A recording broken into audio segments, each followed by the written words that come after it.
A fibrose cística é uma doença genética onde o indivíduo recebe dois genes defeituosos, um do pai e outro da mãe.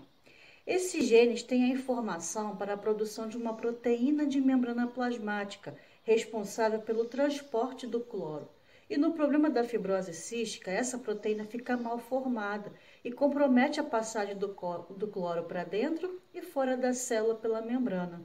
Isso gera para os pulmões e também para o pâncreas a produção de um muco muito viscoso que entope, principalmente no pâncreas, os ductos, permitindo a proliferação de bactérias naquele local, fazendo com que a expectativa de vida da pessoa diminua bastante. Essa nossa videoaula de hoje será sobre o transporte de substâncias pela membrana plasmática, só que o transporte ativo. Então vem estudar com a mim.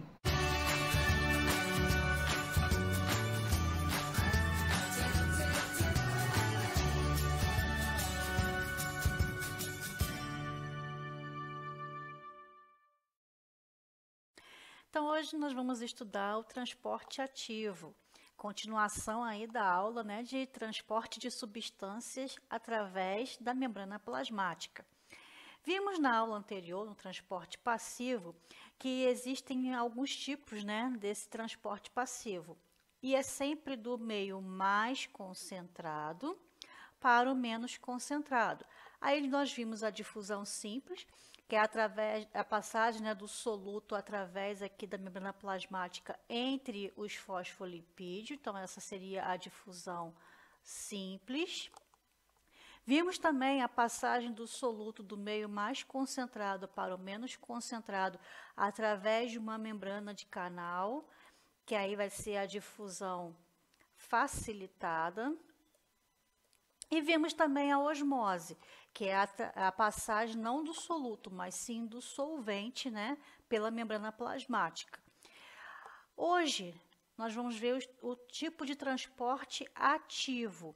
O transporte ativo, ele tem gasto de energia, por isso o nome ativo. Então, para que o soluto passe por entre a membrana plasmática da célula, é necessário a célula gastar ATP, que é a moeda energética aí, da célula. E dessa vez vai ser contra o gradiente de concentração. Lá na difusão, simples e facilitada, era do meio mais concentrado para o menos concentrado. Por isso que era fácil de passar e não gastava energia. Agora é o contrário. Então vai ser a passagem do soluto do lugar menos concentrado para o mais concentrado. Então, vai ser contra o gradiente de concentração. Então, como ela vai fazer uma força, vamos dizer assim, para poder passar do menos concentrado para o mais concentrado, então vai ter um gasto de energia nesse processo. Por isso, que o transporte se chama ativo, gasto de energia, porque precisa de energia para forçar o soluto a sair do menos concentrado para o mais concentrado. Aí agora nós vamos ver os tipos mais comuns e mais estudados aí desse transporte ativo. Começando primeiramente pela bomba de sódio e potássio. É bem famosa, você está sempre aí ouvindo falar quando tem esse assunto. A bomba de sódio e potássio só acontece em células animais. Então, você vê aqui, que eu tenho o sódio, que é o Na, e tenho o potássio, que o símbolo dele é o K. As células têm uma concentração 12 vezes menor de sódio dentro delas e tem 40 vezes mais de potássio dentro da célula do que fora dela. Então, a célula precisa fazer o quê? Ela precisa organizar essa concentração aí de sódio e potássio para que mantenha um equilíbrio. Só que você percebe por essa figura que no meio extracelular, ou seja, fora da célula, tem muito mais sódio do que dentro dela. Dentro dela tem pouquinho sódio. O contrário acontece com potássio. Você vê que no meio intracelular, que é dentro da célula, lá no citoplasma, você encontra mais potássio do que fora da célula, tem pouquinho. Então, qual é a maneira mais fácil de passar, né, o soluto aí? Vai ser do meio mais concentrado para o menos concentrado. Então, por difusão, como o sódio tem mais concentração do lado de fora, ele vai, por difusão, sem gasto de energia, acabar entrando dentro da célula. A mesma coisa acontece com o potássio. Já que a concentração dele está maior dentro da célula, por difusão, a tendência é sair do mais concentrado para o menos concentrado. Então, o potássio sai da célula, né, por difusão. Só que a célula, ela não quer que isso aconteça. Ela quer continuar tendo mais sódio do lado de fora e mais potássio do lado de dentro. Então, o que vai acontecer? Já que por difusão o sódio entrou normalmente a favor do gradiente de concentração, a célula agora, vamos dizer assim, vai expulsar esse sódio contra o gradiente de concentração, porque ela quer que ele fique do lado de fora. Então, para que ela force a saída do sódio, ela vai ter que gastar energia. A mesma coisa vai acontecer com o potássio. O potássio, ele saiu da célula do meio mais concentrado para o menos concentrado. Só que a célula não quer isso, ela quer que o potássio volte e fique dentro dela. Então, ela vai gastar energia para forçar a entrada desse potássio para a célula. Então, né, vai ter ali um gasto energético para fazer com que ele venha contra o gradiente de concentração para o meio intracelular novamente. Então, essa figura aqui mostra melhor como é que isso acontece. Então, aqui eu tenho, né, a bicamada lipídica de fosfolipídio e aqui uma proteína, né, carreadora. Tem aqui a concentração de sódio e a concentração de potássio, né, tanto no meio intra e extracelular da célula.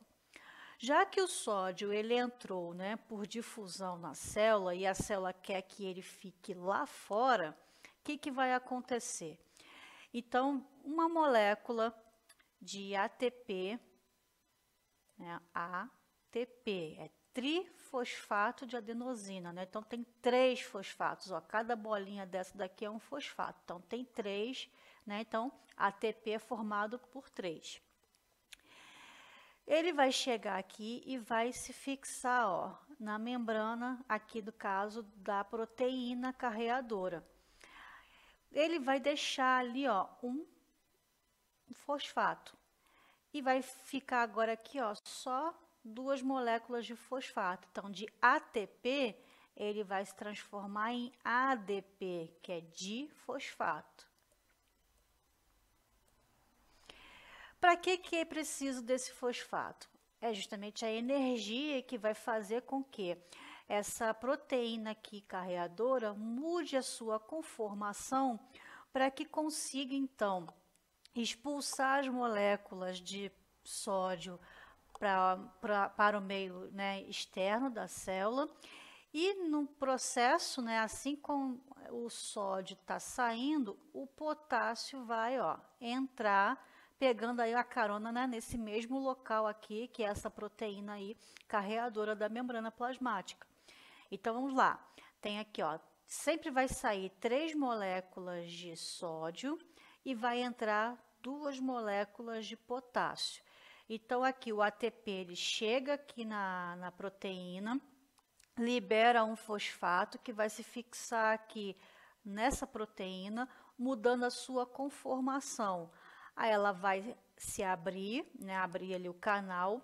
Essas 3 moléculas aqui de sódio vai entrar e se fixar aqui nessa proteína. E ela vai abrir agora, ó, para o meio externo da célula, liberando ali, então, ó, as 3 moléculas de sódio. Só que nesse processo, o potássio aproveita que a proteína aqui, né, está aberta, ele vai entrar aqui. E depois, quando a proteína libera ali, ó, o fosfato da energia que ela tirou ali do ATP, muda a conformação de novo dessa proteína e os 2 potássios que entraram ali, ó, ele consegue agora ir para o meio interno da célula. Então, fica sempre fazendo assim. Entra 3 sódios com energia ali do ADP, libera para fora da célula, aí o potássio aproveita, pega a carona aqui, ó, entra novamente aqui na proteína e vem aqui para o meio, né, intracelular. Então, ele fica sempre fazendo isso. Chega um ATP, libera um fosfato que muda a conformação da proteína. Aí ela consegue liberar os 3 sódios para o meio extracelular e, ao mesmo tempo, quando o sódio está saindo, o potássio entra, né? Aí o fosfato sai da proteína, muda de novo a conformação dela e ele consegue abrir para o meio intracelular, colocando então o potássio para dentro da célula. Então ele fica fazendo isso o tempo todo. Isso, né, é justamente a bomba de sódio e potássio. Tá, mas para que serve então? Para que a célula fica fazendo isso? Fica forçando a entrada do potássio e a saída do sódio? Por que ela precisa fazer isso? São 3 funções principais aí pelo qual a bomba de sódio e potássio é importante. Uma delas é através dessa bomba de sódio e potássio, né, temos aí o transporte também de nutrientes para dentro da célula. Um exemplo, quando você come alguma coisa com pouco açúcar, o seu intestino ele fica com baixa concentração de glicose, porque lá no intestino, né, onde é absorvido aí os nutrientes daquilo que a gente se alimenta. Então, tem uma baixa concentração de glicose naquelas células do intestino porque você comeu algo com pouco, né, açúcar, ou praticamente açúcar nenhum. Então, isso faz com que as células do intestino, né, da mucosa intestinal, perca glicose por difusão facilitada, porque é onde ela está mais concentrada é onde? Dentro da célula do intestino. Fora da célula, né, ali, né, no intestino, tem pouca concentração. Então, ela vai sair do meio mais concentrado para o menos concentrado. Porém, a célula não quer perder essa glicose, porque a glicose, né, vai ser quebrada e transformada em energia. Tá? Ela não quer perder essa glicose. Então, com a bomba de sódio e potássio, no momento em que ela joga, né, o potássio para dentro da célula, a glicose pega uma carona e vem junto. E com isso, né, pelo mesmo caminho aí que o potássio, ela entra novamente na célula. E isso daí vai manter com que as células continuem com a glicose e continuem com energia. Então, por mais que ela perca glicose para o meio extracelular devido à concentração de soluto, né, porque do lado de fora está menos concentrado, ela acaba voltando para dentro da célula quando o potássio entra na célula. E isso ele pega o mesmo caminho aí e ajuda, né, a célula a se manter sempre com a quantidade de glicose suficiente para que ela possa ter energia. Então, essa bomba de sódio e potássio vai servir aí como transporte de nutrientes. Um outro objetivo, né, da bomba de sódio e potássio é justamente o que, né? O controle osmótico. O controle osmótico é justamente para equilibrar a entrada e saída de água por osmose. Então, aí no caso vai ser o controle do solvente, né? E não do soluto.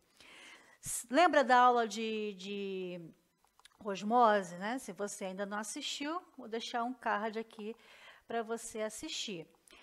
Se entra muita água na célula, ela vai chegar no momento em que vai acabar estourando, né? Porque a concentração de água dentro da célula é muito grande, vai inchando, inchando, inchando, né?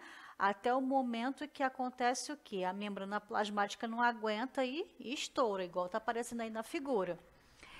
Só que a célula não pode deixar isso acontecer. Então, para evitar que isso aconteça, a célula pode fazer o seguinte como estratégia. Ela vai colocar o sódio para fora dela, então vai fazer com que a água saia junto com o sódio, porque agora o sódio vai estar mais concentrado do lado de fora e a água gosta de diluir. Então, ela vai atrás para diluir aquele soluto. Então, a água, em vez de, né, ficar dentro da célula, vai sair da célula, evitando assim com que ela estoure e vá para o lado de fora. Só que se sair também a água demais da célula, o que acontece, né? Ela acaba murchando. Então, para evitar que isso aconteça, novamente a bomba de sódio e potássio aí entra em ação. Agora, o potássio, né? Ele começa a ser jogado para dentro da célula, para que junto com o potássio as moléculas de água, né, consigam entrar e assim a água, né, mantenha aí o equilíbrio. Então, o que acontece? Ela fica fazendo isso o tempo todo. Tem muita água dentro da célula, a célula vai estourar. Sai o sódio, a água vai atrás. Aí a célula não estoura. Mas se ela ficar com pouca água dentro, acontece o quê? Ela murcha. Então, para evitar que a célula murche, o potássio entra e a água vem junto. Aí acontece o quê? O equilíbrio, mantendo aí, né, a homeostase. Então, esse equilíbrio osmótico ele é muito importante, né, para evitar com que a célula murche ou que ela estoure devido à concentração de água dentro dela. Um outro objetivo, né, da bomba de sódio e potássio são os impulsos nervosos, né, principalmente aí nos neurônios. Então, quando uma célula consegue deixar uma concentração de íons de sódio e potássio, né, dentro e fora da célula, ela acaba criando o quê? Uma voltagem. E essa voltagem é de 75 milivolts na membrana plasmática. Então, você percebe aqui na figura, ó, o sódio e o potássio, ó, eles têm os íons, né, que são cargas positivas. E aqui na membrana plasmática da célula, olha só, né, ela vai, conforme o sódio e o potássio entra e sai, ele acaba mudando essa polaridade. E isso faz com que essa membrana plasmática aqui da célula, que nesse caso aqui é um neurônio, ele fique eletricamente, né, energizado. Então, quando acontece essa mudança, né, da concentração de íons de sódio e potássio dentro e fora da célula, criando, né, essa voltagem aí, como eu falei, de 75 milivolts na membrana plasmática, que fica aí eletricamente positiva na parte de fora e eletricamente negativa na parte de dentro da célula, né, como se fosse uma bateria, uma pilha, algo do tipo, que quando estimulada cria uma corrente elétrica que vai justamente fazer o movimento aí, impulsionando aí o famoso impulso nervoso pelo neurônio. Então, a comunicação entre os neurônios se dá por esse impulso nervoso, devido justamente, né, essa mudança aqui, ó, de elétrons na membrana plasmática do próprio neurônio. E assim o impulso nervoso consegue passar e ainda saltar de um neurônio para outro. Então, essas são as três funções principais da bomba de sódio e potássio: transporte de nutrientes, controle e manutenção osmótica e o impulso nervoso. Mas não é só a bomba de sódio e potássio, né? Existem outros mecanismos também chamados de bomba. Nós temos aí a bomba de cálcio, que ela é feita por todas as células eucariontes e tem a função de sinalizadora celular. Então, o cálcio na célula atua como um sinalizador, ativando aí vários processos da célula, como, por exemplo, secreção e até mesmo a contração muscular. Então, para que a célula não fique sobrecarregada com esses processos, né, ficar o tempo todo fazendo contração muscular, porque exige aí um gasto energético muito grande para a célula, então o que essa bomba de cálcio faz? Ela fica justamente jogando cálcio o tempo todo para fora da célula, né, para o meio extracelular. E com isso, a concentração de cálcio do lado de fora da célula vai ficar o quê? Maior, né? Então, ela vai precisar gastar ATP, energia, para jogar ainda mais cálcio para fora dela. E só quando ela precisar, né, é que entra esse cálcio para que possa aí, né, fazer então o processo de secreção ou de contração muscular.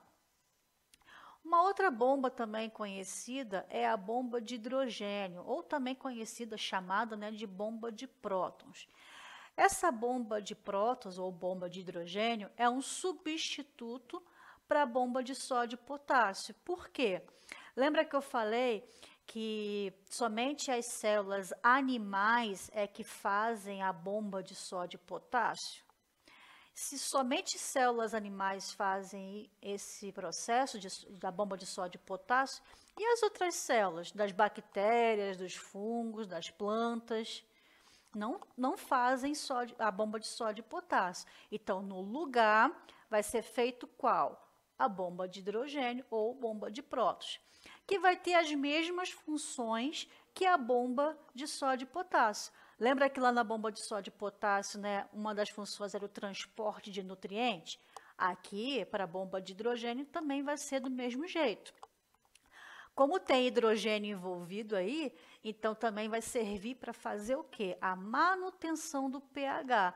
Né? Então, a potencial de hidrogênio, que é o pH, vai ser equilibrado tanto dentro ou fora da célula, através desses hidrogênios livres que vão estar passando pela membrana plasmática.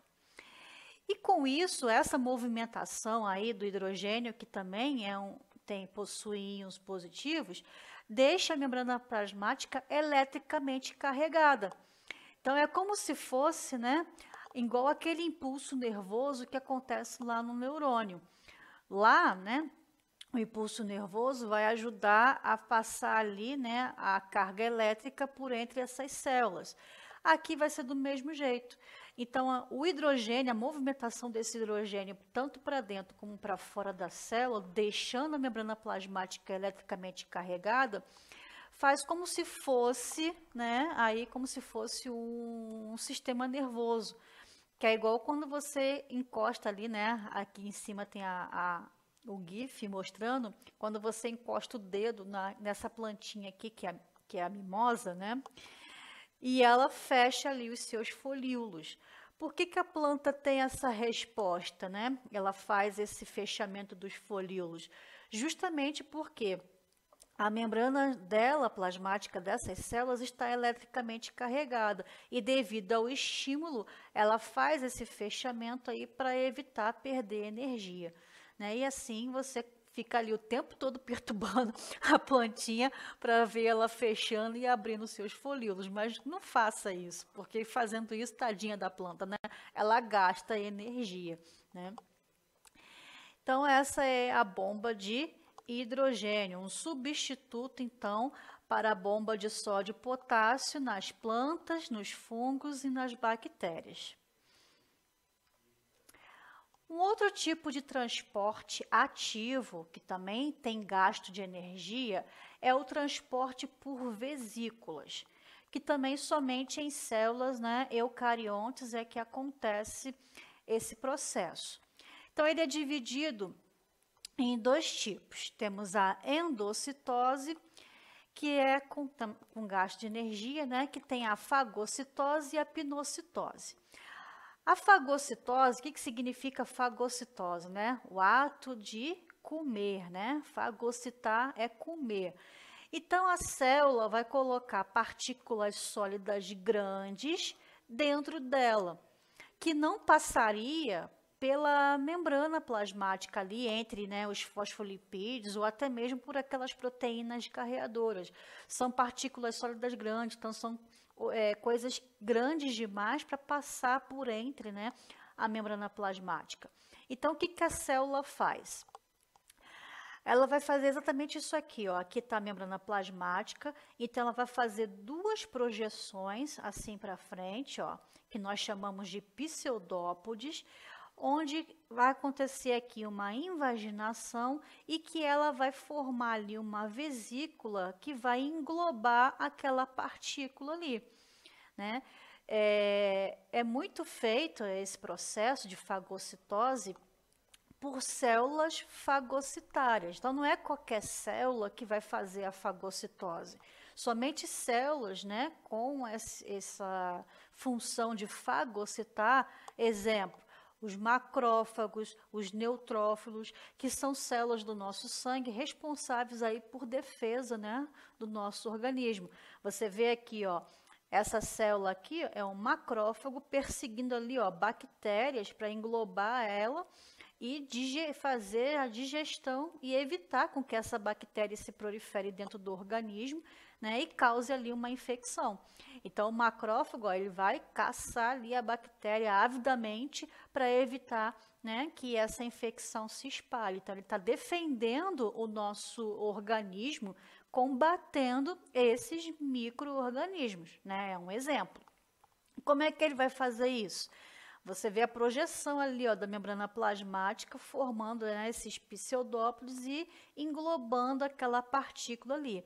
Então, como é o processo de fagocitose, essa vesícula em que engloba a partícula, né, se chama fagossoma.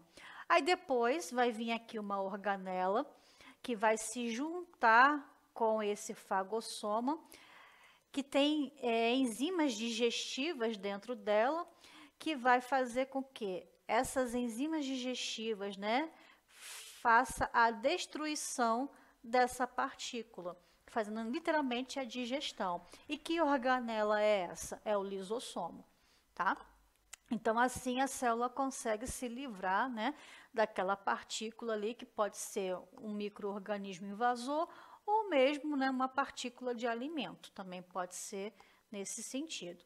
Então, essa é a fagocitose, que é um tipo de endocitose e tem gasto de energia. A célula gasta energia para fazer esse processo. Ainda dentro da endocitose, existe a pinocitose, que agora a célula vai englobar o quê? Partículas pequenas, né, partículas sólidas pequenas e fluidos, como, por exemplo, o colesterol do tipo LDL. Então, a célula vai absorver, né, essas partículas sólidas pequenas ou esses fluidos, como o colesterol, por exemplo, pelo mesmo processo, né? Vai fazer com que essas partículas, essas substâncias entrem na célula. Ao contrário da fagocitose, que somente células fagocitárias é que fariam esse processo, a pinocitose todas as células conseguem fazer. Então, o processo é o mesmo, vai formar aqui, ó, projeções da membrana plasmática, né, que vai formar ali, ó, uma invaginação, que depois vai formar ali, ó, uma vesícula, que dentro vai estar a partícula que foi englobada. Essa vesícula, como é pinocitose, então o nome dessa vesícula vai se chamar pinossomo, ok? E vai acontecer do mesmo jeito. Aí vai vir o lisossoma aqui, né, junto com esse pinossomo, com as suas enzimas digestivas, que vai, né, justamente ajudar a destruir, de fazer a digestão dessas partículas, então, tá? Então, esse é o processo de endocitose. Endo é dentro, então aquilo que está entrando na célula, seja por fagocitose, seja por pinocitose. Mas tudo aquilo que entra tem que sair. Então, o processo de saída, né, de substâncias da célula nós chamamos de exocitose. Então, esse prefixo exo, né, significa saída. Então, o que vai sair? Vai sair secreção, né, de moléculas pela fusão de vesículas à membrana plasmática. Um exemplo pode ser um hormônio, né? Então, aqui tem ali a partícula dentro de uma vesícula. Então, você vê essas bolinhas azuis aqui na figura, ó, são as partículas, né, que foram englobadas, né, lá na endocitose. Aí aconteceu ali o processo de digestão, né, junto com o lisossomo e tal. Aí agora eu preciso jogar para fora da célula, né, aquilo que vai ser secretado, que vai ser expulso. Se for uma secreção de uma substância que vai ser aproveitada pela célula, como o hormônio, por exemplo, nós chamamos de exocitose. Agora, se for jogado para fora da célula algo que não vai ser usado pela célula, né, que é um produto de excreção, então nós chamamos isso de plasmocitose. Então são resíduos de digestão celular. Então essa vesícula vai vir aqui, ó, para próximo da membrana plasmática, vai se aderir à membrana plasmática, onde vai ter ali uma abertura e vai ser expulso ali, ó, da célula esses restos que vão ser eliminados, né, da célula, e depois essa bicamada lipídica aqui se reconstitui normalmente como ela é, né, originalmente, ok?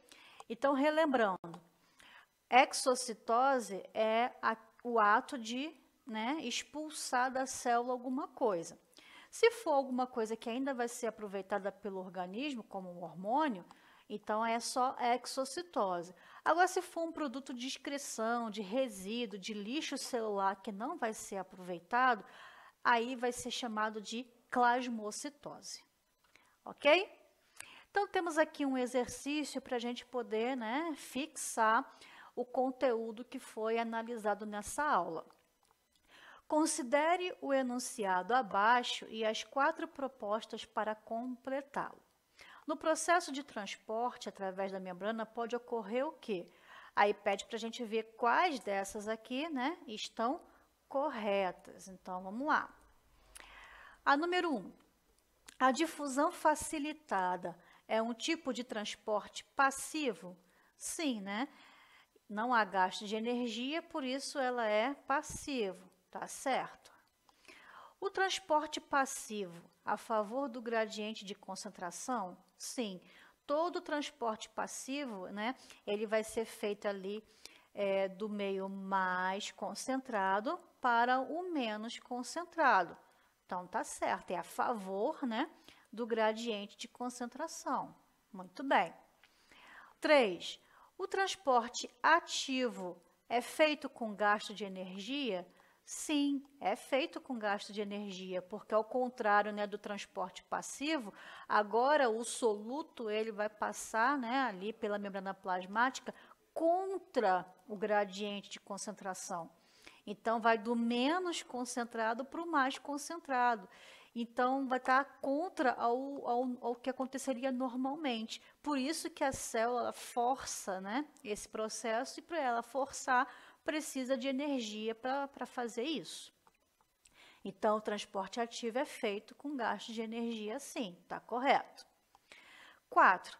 Difusão simples é independentemente do gradiente de concentração? Não, né? A gente viu que a difusão simples, ela é a favor do gradiente de concentração, porque a difusão simples é um tipo de transporte passivo. Então, ela vai ser sempre a favor do meio mais concentrado para o menos concentrado, e não de forma independente. Então, essa 4 está errada. Então, as que estão certas vai ser a 1, 2 e 3. Resposta aqui, ó, letra C de casa. Então, espero que eu tenha ajudado vocês com essa aula. Se ficou alguma dúvida, coloca aqui nos comentários que eu vou gostar muito de ler e responder você. Se esse vídeo foi útil, compartilhe também para alguém. Não deixe de se inscrever no canal e deixe o seu like também, que eu vou gostar muito. Agradeço por estar comigo até aqui. Um beijo, um grande abraço. Tchau, tchau.